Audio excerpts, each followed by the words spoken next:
Sumter had fallen. Now it was Lincoln's turn to respond. He did so by a call for troops.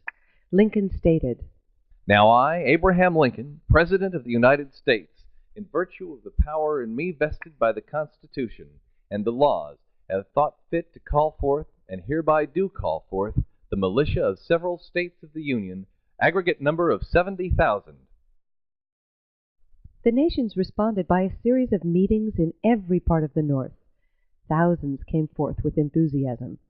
A New York mother of 5 sons who enlisted stated, "I was startled by the news referring to our boys, and for the moment felt as if a ball had pierced my own heart. For the first time I was obliged to look at things full in the face, but although I have always loved my children with a love that none but a mother can know, yet when I look upon the state of my country, I cannot withhold them. And in the name of their God and their mother's God and their country's God, I bid them to go.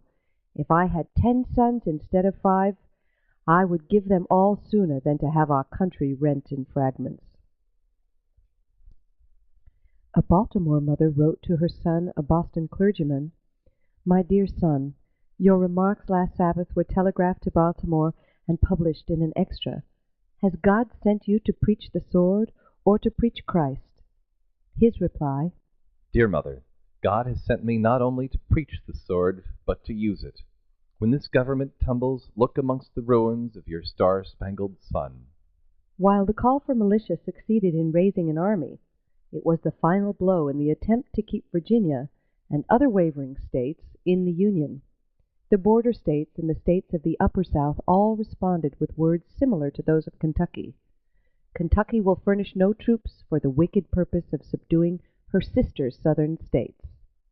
Virginia was the first Southern state to secede, and with her the man who was to become the South's leading general, Robert E. Lee.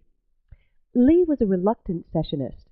The most important state for the moment was Maryland, for it was through Maryland that any reinforcements to Washington had to pass. The first soldiers to pass were a group of Pennsylvania militias who passed through Baltimore accompanied by hooting and hissing, but no more.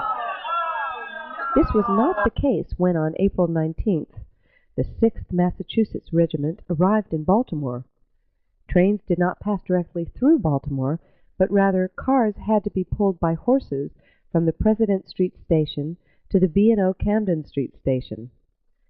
The first 9 cars crossed between the station without much difficulty, but by then the crowds had grown, and the way was blocked. 220 men were stranded at President Station. They started out on foot, meeting an increasingly hostile crowd. The soldiers were stoned, and soon shots were fired.